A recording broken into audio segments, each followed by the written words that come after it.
Pinarayi Vijayan ആഭ്യന്തരമന്ത്രിയായിരിക്കുമ്പോൾ police സ്റ്റേഷനിൽ ചെല്ലുന്നവർക്ക് കക്കൂസിലെ വെള്ളമാണോ കുടിക്കാൻ കൊടുക്കുന്നത്? ആ സ്ത്രീയോട് പറഞ്ഞാണ് പോലീസ് ഉദ്യോഗസ്ഥർ, അതാണോ കുടിക്കാൻ കൊടുക്കുന്നത്? നിങ്ങൾ ഉണ്ടായ തിരുവനന്തപുരത്തെ തലസ്ഥാന നഗരിയിൽ ഈ 4ാം വാർഷികത്തിൽ ഉണ്ടായ സംഭവം എന്താണ്? ഒരു വീട്ടുജോലി ചെയ്ത് ജീവിക്കുന്ന ഒരു പാവപ്പെട്ട സ്ത്രീയെ പോലീസ് സ്റ്റേഷനിൽ വിളിച്ചു വരുത്തി 20 മണിക്കൂർ ടോർച്ചർ ചെയ്ത് അവരെ അപമാനിച്ച് അവര് പുറത്തിറക്കി വിട്ടു. അവര് തെറ്റ് ചെയ്തവരല്ല എന്ന് തെളിഞ്ഞിട്ടും പരാതി തന്നവർ പരാതി പിൻവലിച്ചിട്ടും അവരുടെ പേരിൽ FIR എടുത്ത് ഈ പരിസരത്തെങ്ങും കണ്ടുപോകരുതെന്ന് പറഞ്ഞ് ഭീഷണിപ്പെടുത്തി പറഞ്ഞു വിട്ടു. ഞാൻ ചോദിക്കട്ടെ, പോലീസ് സ്റ്റേഷനിൽ പിണറായി വിജയൻ ആഭ്യന്തരമന്ത്രിയായിരിക്കുമ്പോൾ പോലീസ് സ്റ്റേഷനിൽ ചെല്ലുന്നവർക്ക് കക്കൂസിലെ വെള്ളമാണോ കുടിക്കാൻ കൊടുക്കുന്നത്? ആ സ്ത്രീയോട് പറഞ്ഞാണ് പോലീസ് ഉദ്യോഗസ്ഥർ, അതാണോ കുടിക്കാൻ കൊടുക്കുന്നത്?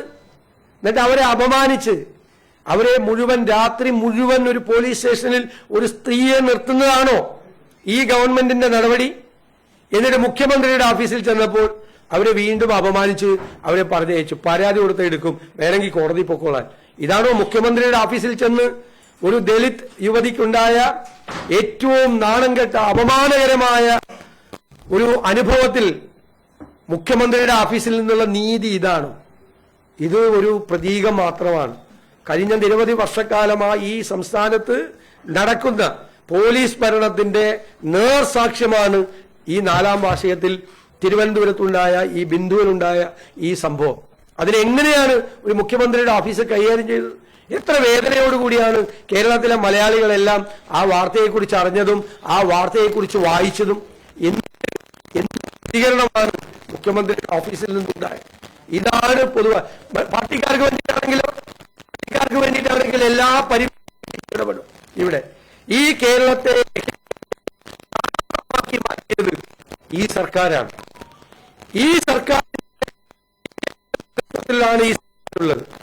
CPM പൊളിറ്റിക്കൽ പേട്രണേജാണ്, രാഷ്ട്രീയ രക്ഷാകർതൃത്വമാണ് യഥാർത്ഥത്തിൽ ഈ ലഹരി മരുന്ന് മാഫിയയെ അതിന്റെ താവളമാക്കി ഈ കേരളത്തെ മാറ്റാൻ. ഇന്ന് നിങ്ങൾക്കറിയാം, കേരളത്തിലെ ഏത് വിദൂര ഗ്രാമത്തിലും ഏത് മെറ്റീരിയൽ വേണമെങ്കിലും, ലഹരി മരുന്നിന്റെ മെറ്റീരിയൽ വേണമെങ്കിലും 10 മിനിറ്റ് കൊണ്ടെത്തും.